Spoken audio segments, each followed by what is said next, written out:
otra en este segundo segmento, que es solidarizarse con un grupo de víctimas que hoy han sido objeto de atentados, de crímenes, en fin, de una serie de violencia que pareciera que cada vez es más extensa en el país, al menos así se percibe, a pesar de que el señor presidente declaró no hace mucho que ha habido una reducción del 8%, si mal no recuerdo, en el mes de febrero. ¿Qué está ocurriendo con la violencia?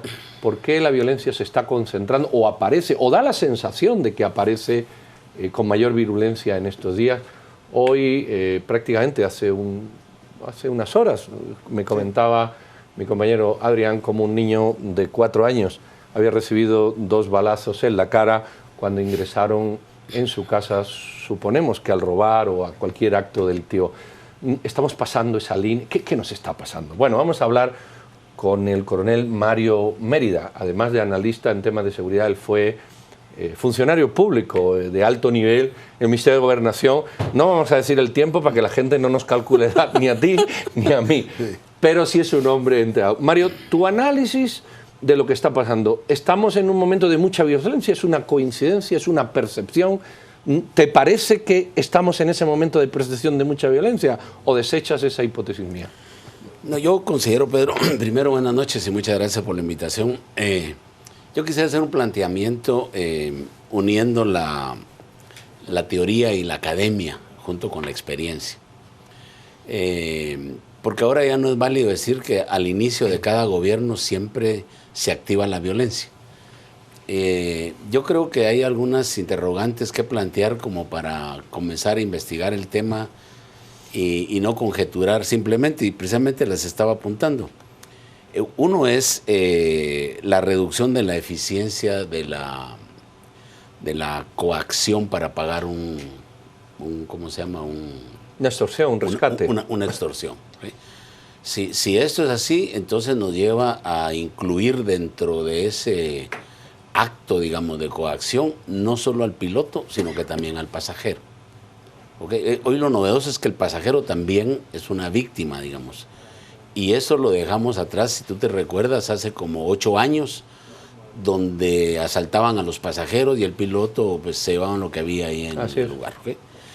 Lo otro, posibles cambios en la estructura delictiva. O sea, es decir, capturan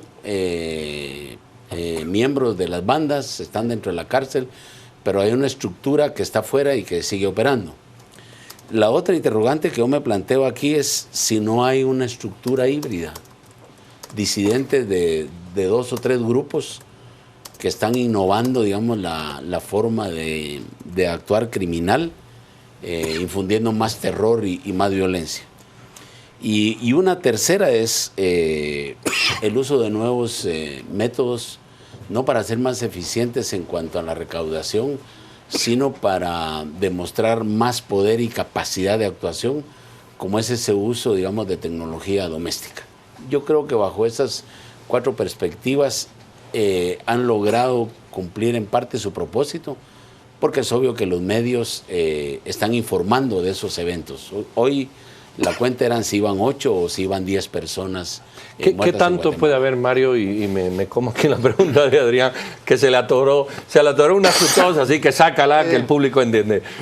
¿Qué tanto, Mario, los inicios de gobierno con los cambios, la ausencia de funcionarios públicos permanentes, hay cambios en la Secretaría de Inteligencia y Estrategia, hay cambios en la Dirigencia General de Inteligencia, hay cambios en la cúpula policial, hay cambios en el Ministerio de Gobernación, y todo esto genera un vacío que hasta que no vuelvan a retomar las riendas, pareciera que la explosión es mayor.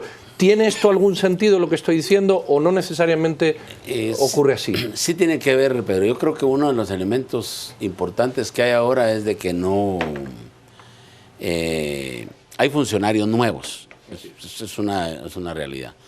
Digamos, qué tan articulados estén, digamos, para trabajar como grupo, eso no lo sabemos. Porque también hay un sistema nacional de seguridad, Pedro, que todavía no vemos que funcione. De hecho, hay una comunidad de inteligencia que tiene que formarse y comenzar a funcionar, que es coordinada por la Secretaría de Inteligencia Estratégica del Estado, donde está la DIGISI y también está inteligencia militar, para entender mejor el fenómeno y darle la respuesta correcta, porque a veces las conjeturas o las respuestas precipitadas, por ejemplo, y no quiero que me juzguen mal, pero como es academia, lo que hay que aportar también es inducir, digamos, la percepción de que quienes van por la pena de muerte estarían causando el caos. Que esta es una hipótesis, digamos, muy atrevida, creo yo. Sí, es un poco teoría de conspiración, ¿verdad? Sí, porque entonces sí habría que buscar toda una estructura, digamos, que está trabajando el tema y lo hace de una manera sincronizada para causar el terror y que más gente lo haga.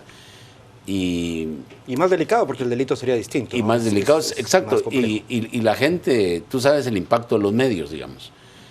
Hoy estaba viendo una radio y las propuestas de la gente eran que los fusilaran en el lugar donde cometen el hecho, que le corten una mano, cualquier cosa, digamos. Sí, digamos que la gente se calienta y... No, evidentemente la patología que viven nuestros delincuentes tiene un efecto, también una patología que viven las víctimas y vivimos todos como sociedad. Claro. Ahora, en ese entorno o en esa situación tan convulsa y tan delicada, venimos oyendo que el problema de la violencia ha sido incluso discurso de campaña y no de reciente data.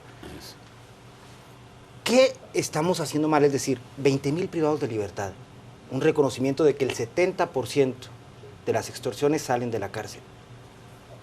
¿Es tan difícil generar un control de estos 20.000 para empezar a atender eso, sin hablar de las causas estructurales de toda esta patología? Claro. ¿No?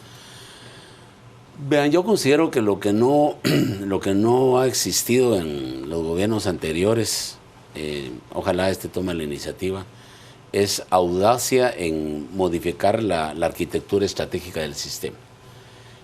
Presidios como está ya no debe funcionar bajo la tutela del ministro de Gobernación. Presidios, hay una propuesta muy seria, muy clara, estaba llamado a ser sustituido, por el Instituto Nacional de Cárceles y Rehabilitación. Un ente aparte. Un ente aparte como el INASIF, que definiera políticas claras, porque también aquí tenemos el criterio de que la primera tarea de quien llega a presidios es evitar que los presos se fuguen, no su rehabilitación y su readaptación. De ahí que haya tanta, digamos, rigidez y fuerza, digamos, para mantenerlos adentro. Mientras la estructura esté funcionando como está ahorita, digamos, dependiendo de un ministerio de gobernación que tiene mucho que hacer, porque tiene hasta la escribanía de tierras, entonces la atención que se le puede poner es poco, ese es uno. Y dos, el nivel de descentralización que lleva no solo las políticas, sino que la implementación de esas políticas para realmente ver si los indicadores que se plantean se alcanzan o no. Y eso es complejo, porque si fuera un ente más independiente, como dice el licenciado Zapata, se podría establecer cárceles claras y definidas para mover a esas personas, digamos, y aislarlas realmente, como ocurre en otros países. Mario, ¿qué se puede, o sea, entendiendo tu análisis, entendiendo, ¿verdad?, la construcción del modelo y todo esto, ¿qué se le puede decir a la persona que nos ve, que a fin de cuentas es la que mañana va a ¿cómo se dice? Retuitear, como este es el que coneja la técnica, retuitear, que la persona va a retuitear en caliente mañana. Bueno, pues a pesar de lo que Mario dijo, este tipo hay que recortarle, hay que cortarle la mano. Es decir, esta emoción ciudadana que percibe la violencia versus ese tiempo, esas propuestas estratégicas y de construcción. ¿Qué puede hacer un gobernante, un presidente, un ministro de gobernación frente, bueno, a una realidad que está en caliente y una construcción que está más en frío? Yo soy enemigo de hablar de voluntad política, Pedro. Yo creo que lo que hace falta es responsabilidad para asumir las decisiones. A ver, di eso otra vez que me ha gustado. ¿Verdad? Sí, es que a veces cuando vemos que las cosas no van, se hace falta voluntad política, sí, ¿no? Pero y ahí se queda la voluntad es algo que llevamos en el momento que asumimos. La voluntad es para las donaciones, aquí hay que cumplir el deber. Okay. Entonces, yo sí creo que se debe comenzar precisamente por darle a las personas ese signo, digamos, de confianza, que el sistema va a funcionar como se plantea. ¿Okay? Pero para eso hay que dar una respuesta integral. Y hoy no tenemos esa respuesta integral estructurada desde el Consejo Nacional de Seguridad. Hay una ley marco de seguridad nacional que está siendo infuncional. Hay una ley contra el crimen organizado que autoriza los agentes encubiertos, los colaboradores eficaces, las intercepciones telefónicas.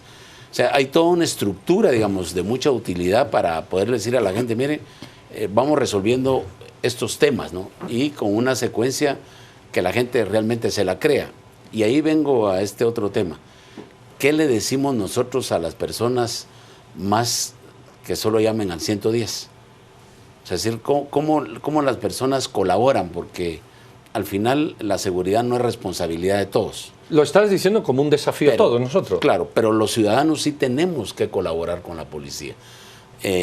No con pasamontañas ni haciendo turnos en la noche, sino aportando esa información que es vital. Si no hay información no se puede realmente hacer mucho. Una pregunta obligada. ¿Debe el ejército inmiscuirse en el tema de la seguridad ciudadana? Yo soy opositor a que el ejército participe en estas actividades. Pero yo te la voy a ampliar. ¿Debe condenarse o excluirse al ejército de ciertas acciones de colaboración con seguridad ciudadana? No, pero la decisión es del comandante general del ejército. Yo voy a decir algo que quizás va a molestar los oídos de muchas personas. Los militares no nos sentimos cómodos haciendo de policías. Creemos que fuimos educados para defender valores más altos, como la soberanía, la dignidad de la nación. Bueno, pero tenemos un comandante general del ejército que hoy te dice tenés que hacer 2.000 pupitres, 800 kilómetros de carretera, y entonces sí entra el tema de que el ejército es obediente y no deliberante. Pero yo sí considero, digamos, que el ejército primero compromete y se arriesga, porque el soldado es un hombre que va a prestar un servicio militar durante 24 meses y se reincorpora a la vida privada. El policía desempeña un empleo, y ese empleo que lo hace más permanente, lo hace más vulnerable, digamos, a ser parte, digamos, de la corrupción, a ser parte de otros ilícitos, aunque el porcentaje de policías que está involucrado es menor. Yo les decía que si son 35.000 policías y hay 2.000 policías malos, pues eso es aceptable. El problema es cómo ubicamos a esos malos. Mario, la discusión de la pena de muerte, no te vamos a preguntar si estás a favor o en contra, no es eso. ¿Se está dando en un momento oportuno o es un momento tan caliente que esta discusión se nos sale del plano de la filosofía, de la tranquilidad, de la parsimonia y de la investigación de la academia con la que hay que abordar estos temas, precisamente por lo caliente que está? ¿Tú crees que este es el momento de discutir esto? Hoy el presidente se manifestaba de alguna manera al respecto. Yo creo que, partiendo de lo que realmente es el análisis de coyuntura, la discusión sale como parte del debate coyuntural de Guatemala, y tiene su origen en mucho en la frustración de las personas que tienen víctimas muy cercanas y que no ven, digamos, que realmente se castigue al sujeto, porque ponerle 1000 años de cárcel a alguien, pues la gente quiere vida por vida, y yo creo que también esa es otra de las cuestiones que nos ha faltado mucho, entender cómo funciona, digamos, la legalidad en el país. Muy bien, pues don Mario Mérida, muchísimas gracias, y señor Zapata, muchísimas gracias. Yo creo que hay puntos sobre la mesa para que reflexionemos en frío. Yo recuerdo que un jefe que yo tuve hace tiempo me dijo, nunca tomes una decisión cuando estés frustrado. Vete de tu trabajo cuando seas feliz en él.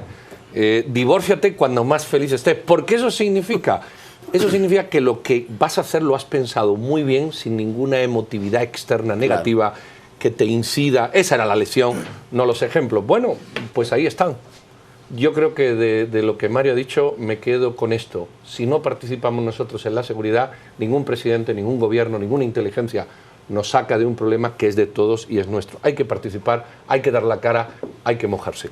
Pues nada, qué bueno. Vamos ahí está. El tema justamente con el tema de lo del ejército que abordaremos hoy a las 10 p.m. Invitados a que sigan con nosotros. Ahí está, invitados a seguir con don Adrián, que hoy te hace horas extra.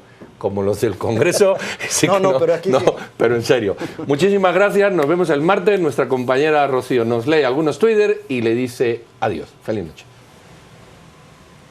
Gracias, Pedro. Hablamos en este momento sobre los índices de violencia en el país. ¿Estos crecen o descienden? Esperamos su opinión. Nos encuentra como Canal Antigua en Facebook y en Twitter.